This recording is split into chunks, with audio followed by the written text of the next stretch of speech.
Hey there. Welcome to Make More Love.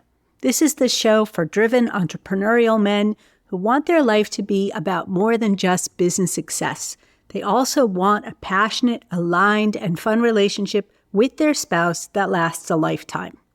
I'm your host, Ellen Dorian, and this is your space for straight-up, judgment-free conversations about creating a life where you handle the demands of business, relationships, and everything else in a holistic and fulfilling way. We're all about helping you be extraordinary in every way that matters. If you're new to the show, be sure to hit that follow or subscribe button right now so you never miss an episode. If you're serious about transforming your relationship and your life, staying connected here is your first step. And if you find today's conversation helpful, please share it with a friend who could use some new ideas for their own relationship. So, something interesting happened last week. I had dental surgery. And to be honest, I wasn't fully prepared for the discomfort or the aftercare that came with it. So while I'm recovering and taking it easy, I want to revisit one of my favorite episodes. It's one of the earliest ones, but it's also one of the most important ones. I want to talk about why men choose to settle down in the first place, and more importantly, why they should choose to stay when things get tough. To be honest, I don't believe that all relationships should continue. If physical, emotional, or verbal abuse is present, don't stay.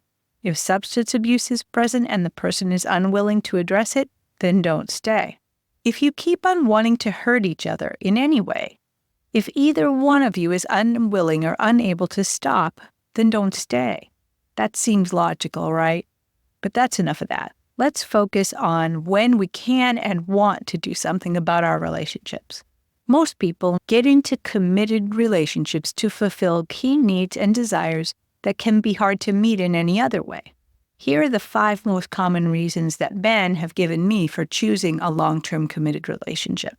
Number 1 is sexual fulfillment. Consistent and meaningful physical intimacy is not just about sex, it's also about having a trusted partner with whom you can explore all types of intimacy. This is one of the biggest reasons why men are so hurt when their partner withdraws from sex in the relationship. It's not just the loss of sex, which is in itself a huge problem, but it's also the breaking of the trust you have in your partner to go there with you. Number 2 is emotional intimacy. Committed relationships offer the kind of emotional connection that is exhausting to try to get with a lot of different people, especially for men who tend to be less comfortable sharing their emotional side. Number 3 is companionship. And this is way more important than some people think because right now, people of all ages and men in particular are experiencing an epidemic of isolation and loneliness. The virtual nature of our lives today has the side effect of increasing those feelings. Having someone to do life with, good and bad experiences, victories and defeats, is central to our well-being. Number 4 is meaning. Many men feel adrift when they don't have a sense of direction in their lives.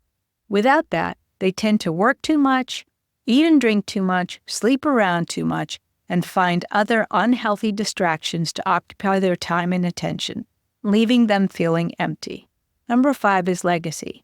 Whether they want to hand down their father's example or they want to give someone else what they feel they never got from their fathers, many men want to pass on their values and traditions by leading a family and showing their partner what it means to be provided for. You know I'm not a huge fan of the provider mentality, but these are my clients' words, and I'm not going to gloss over that. The thing is, as life gets more complicated, especially for us business owners, those key desires like intimacy, companionship, and sexual fulfillment often go unmet. And that leads to one of the biggest pain points I hear about, which is feeling unappreciated. When your efforts go unnoticed and your partner no longer seems to value what you bring to the table, it hurts. If that feeling goes on for too long, it's natural to start asking, should I stay or should I go? So let's explore that. But before we jump into that, I want to let you know about something special I offer to my listeners. A lot of you have been reaching out with questions about your own relationships, and I want to help. So I'm offering this free relationship reset call. It's a quick 15 or so minutes, just you and me, where we get the lay of the land and we sketch out a plan to get you moving in the right direction. If you're thinking about scheduling a call, here are a few questions to ask yourself. Would you like to be sure that you're focusing on the most urgent and important issues in your relationship? Would it be valuable for you to learn how to apply skills you've already mastered in your work to increase the passion in your relationship? And would having an experienced guide help you stay on track as you implement new strategies? If you answered yes, then let's connect. Just head over to Relationship Reset Call, grab your spot, and we'll jump on a call and figure everything out. Because honestly, and you know this as well as I do, if you let your relationship slide, the cost to you financially, socially, emotionally, and in every other way is just enormous. It will truly put a dent in your armor. So let's not let that happen. Let's get you on a trajectory to make more love in your life and with your wife. And we're back. I'm going to reshare episode 3 of Make More Love, which originally aired in February of 2024, where I break down this issue from an analytical perspective. Today, we're going to take on a question that might well be on your mind. Faced with the relentless pressure and seemingly insurmountable challenges of both business and marriage, why should we keep trying to fix our relationship? Just the other day, one of my clients told me his wife had called him out over his low-key approach to Valentine's Day. It was just one of a long series of complaints she'd made over the past several months, concluding with the accusation that he was not putting enough effort into their relationship. Here's how that went. How can she say, I'm not putting in the effort? I'm up at 4, at work by 5, working till 6 at night, and I'd work even more, but I want to see my kids before they go to bed, and then I want some cuddle time and a glass of wine with my wife. And then I got to get into bed by 9 or 10 because 4 a.m. is coming again tomorrow and the next day and the day after that. I'm doing all this to give her the life I promised her when I married her and make sure we never have to worry about finances. If she can't understand that, then what are we doing here and why should I even bother staying? Being a married business owner comes with a unique set of challenges. The stakes are higher, there's no safety net. You want the business to be successful, and you want to have a life of love, appreciation, and mutual support with your wife. You probably know at least one, if not many people in your world who have made a successful business, but at the expense of their marriage. Some people I know in the construction industry are on their 3rd or 4th marriages. So we know that it's hard. It doesn't take that much for the relationship to go off the rails. You might have seen some signs, and you've likely tried a few things to put it back on track, but nothing really seems to stick. Your partnership feels like it's disintegrating, and you may be questioning the viability of the relationship you believed in so strongly up to this point. So why persist? Why keep patching potholes when new ones keep showing up? The answers to these questions may well lie in something I call the relationship drive matrix.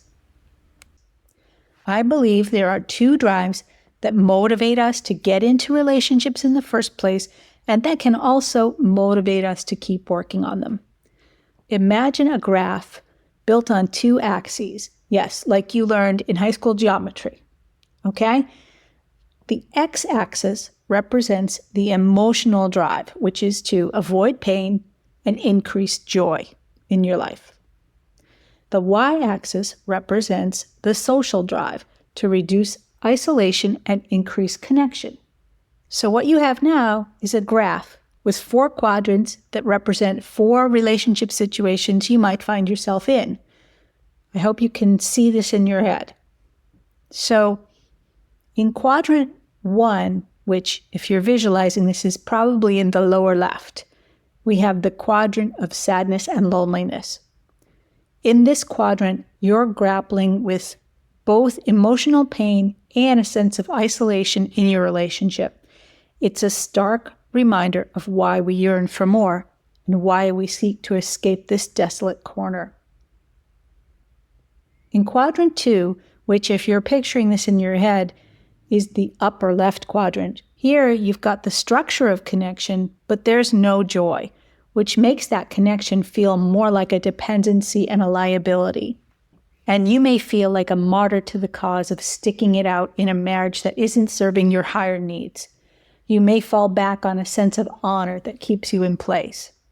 I think this is the trickiest situation to understand because in truth, all relationships go through periods of stability without joy. You'll have to reflect on if that's a temporary state in your relationship or a chronic one. So let's move on to quadrant 3, which is seeking joy beyond the relationship. And that would be the lower right quadrant. This is a dangerous crossroads where the absence of connection, the isolation that you feel, and the search for joy potentially leads us away from our partners, risking choices we might later regret. This is a prime position for infidelity to creep in, whether that's emotional cheating or physical or sexual connection with someone outside your marriage. I know infidelity is a very hot topic, and we'll go in depth about it in a future episode. But I promise, as always, this show is a no judgment zone. Whether you're considering stepping out or you've actually done it, what I care about is helping you find a way to recover the joy and connection of your marriage so you won't feel the need to go outside of it. And that brings us to quadrant 4, ideal joy and connection, which of course is the upper right quadrant. If we want to make more love, which is my mission, this quadrant is the place to be. It's where joy and connection intersect, forming the foundation of a resilient and rock-solid relationship. Now, don't get me wrong, it's not all sunshine and rainbows. There are plenty of challenges and potential for pain, but there's a foundation you can stand on to overcome those obstacles. Keep in mind that life is rarely as clean-cut as geometry, so you may be straddling a few of them and you may float between a few of them, but get a sense for yourself about approximately which one of those 4 situations most closely resembles your current relationship. Our exploration of this matrix isn't just about avoiding pain or seeking pleasure. It's about understanding what's missing so we can build a partnership that can withstand the upheaval, the boredom, the crises, and the everything else that gets thrown at us, to help us keep coming back together to find connection and joy with each other. Now that we've laid out the landscapes of this relationship drive matrix, let's talk about what it really takes to navigate those quadrants and find that joy and connection. It comes down to the journey of personal growth. The path to a hot and healthy marriage starts with your personal growth. It means having a good look at what led you to this point. What can you learn from the challenges you're facing now? Where could you direct your attention that would increase your power to remake your relationship? How can you give your partner more points of connection? And how can you do all of this even in the face of the huge demands of a growing business? These are questions that you'll need to ask yourself. And now I want to talk about the power of one. Re-engaging in your relationship is a process of rediscovering the original spark, prioritizing your unique connection, and cultivating joy in each other's lives. But all of that begins with one simple choice. You must choose to tap into the power of one, and you're the one. That's both the beauty and the challenge of my approach. The beauty is that it doesn't rely on anyone else but you. You have the power to bring forth change. And not only that, but you also have already mastered the skills you need to do it in other areas of your life. You just need to learn to apply those skills you've already mastered in this domain of relationship. So that's the beauty of it. And the challenge is you can't wait for anyone else to take the first step. That's going to be up to you. Okay. And now I've shared with you the original recording of episode 3. That episode is crucial to understanding the motivations for staying in a relationship. Now let's move into my 3-step strategy to address feelings of being unappreciated and to rebuild connection. Let's start by taking a minute to assess how you're showing up in the relationship. Are you always distracted or stressed or distant? Make the choice to change your energy, whether it's being more attentive or calming yourself before interacting with your partner. The decision is key to setting the stage for a deeper connection. Number 2 is to focus on the reasons why you appreciate your partner. Internally acknowledge what you value about your partner. You don't have to tell them about it right now if you don't feel like it. Just start by looking at the little things you appreciate about them. That alone will shift your approach in subtle ways, with a potentially bigger impact than you realize. And step 3 is to take one meaningful action. Do one small intentional thing to create more connection, whether that's a thoughtful gesture, initiating shared time, or simply being fully engaged in a moment together. Or use one of the romantic hero power moves that you learned in episode 25. Taking action will almost certainly make you feel better about yourself. It's also likely that your partner will take notice, which can help them shift the dynamic in a positive direction.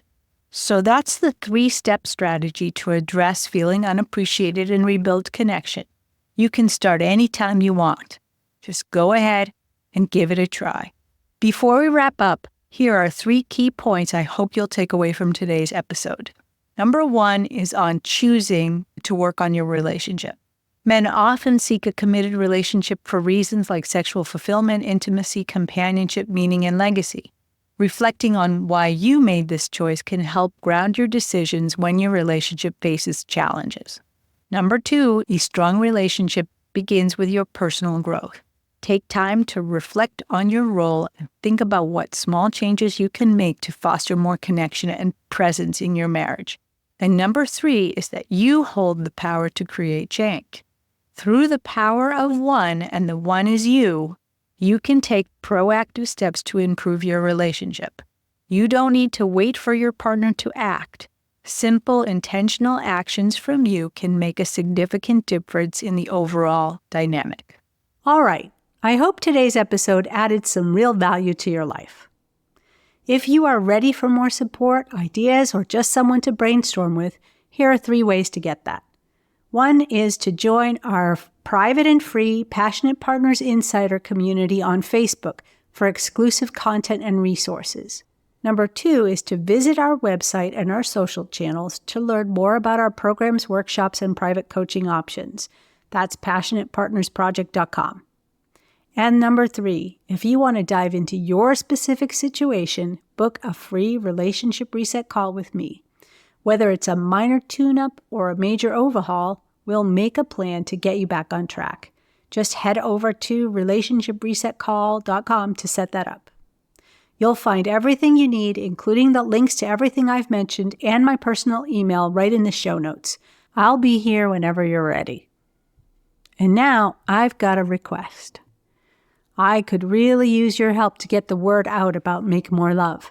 First, if you haven't already, please hit follow and subscribe on whatever platform you prefer.